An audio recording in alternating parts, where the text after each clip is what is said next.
جھوٹے مدعی نبوت مرزا غلام قادیانی اور قادیانی جماعت کو برطانوی صہیونی اسٹیبلشمنٹ نے لانچ کیا تھا، جس کا مقصد مسلمانوں کے دلوں سے جذبہ جہاد کو نکالنے کے ساتھ ساتھ خطے میں برطانوی مفادات کا تحفظ کرنے اور صہیونی تحریک اور ناجائز صہیونی ریاست اسرائیل کے قیام میں مدد فراہم کرنا تھا، جس کے لیے قادیانی جماعت نے برطانوی سامراج کو نہ صرف عملی خدمات فراہم کیں بلکہ قادیانی جماعت کی جانب سے قرآن کی سورہ بنی اسرائیل کی آیت 104 کے ترجمے میں تحریف کرتے ہوئے یہاں تک لکھا گیا کہ یہودیوں کو اس سرزمین یعنی فلسطین میں دوبارہ بسایا جائے گا۔ آج بھی قادیانی جماعت نہ صرف ناجائز صہیونی ریاست اسرائیل کے مفادات کے تحفظ کے لیے کام کر رہی ہے بلکہ عالمی سطح پر قائم صہیونی نیٹ ورکس کا بھی حصہ ہے، جن میں سے ایک نیٹ ورک کا نام کیم یعنی کامبیٹ اینٹی سیمیٹزم موومنٹ ہے، جس کو اسرائیلی خفیہ ایجنسی موساد کے اہلکار چلا رہے ہیں۔ یہ صہیونی تنظیم عالمی سطح پر صہیونی مفادات کا تحفظ کرتی ہے۔ اس کیم نامی صہیونی تنظیم کے ساتھ قادیانی جماعت پاناما کا اہلکار عمار کام کر رہا ہے۔ اس شخص کا تعلق پاکستان سے ہے، مگر یہ شخص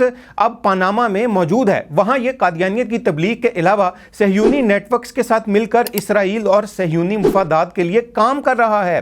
کیم نام کی یہ صہیونی تنظیم جہاں اپنے ان قادیانی شراکت داروں کے ساتھ مل کر مظلوم فلسطینیوں کے حقوق کو غصب کرنے میں مصروف ہے، وہیں قادیانی جماعت کا یہ صہیونی نیٹ ورک قادیانی جماعت اسرائیل کے صدر شریف عودے اور اسرائیل میں موجود بھارتی قادیانی شمس الدین مالا باری کے ساتھ مل کر فلسطینی اور دیگر علاقوں میں حریت پسند تنظیم حماس کے خلاف کام کر رہا ہے، اور ہم مسلمانوں کو حماس کے خلاف بھڑکانے کے لیے نہ صرف سیمینارز اور دیگر پروگرامز کیے جا رہے ہیں بلکہ غزہ میں مسلح جد و جہد کے خلاف لٹریچر بھی تقسیم کیا جا رہا ہے۔ جیسا کہ میں نے اس ویڈیو کے شروع میں یہ بتایا تھا کہ برطانیہ اور صہیونیوں نے جھوٹے مدعی نبوت مرزا غلام قادیانی کو لانچ کیا تھا تاکہ وہ مسلمانوں کے دلوں سے جذبہ جہاد کو ختم اور برطانوی اور صہیونی مفادات کا تحفظ کرے۔ ٹھیک آج بھی یہ اسلام دشمن قادیانی جماعت صہیونی اور اسرائیلیوں کی سہولت کاری کرتے ہوئے حریت پسند مسلمانوں اور جہاد کے خلاف فلسطین میں جھوٹا پروپیگنڈا کر رہی ہے۔ قادیانی جماعت کا یہ صہیونی نواز نیٹ ورک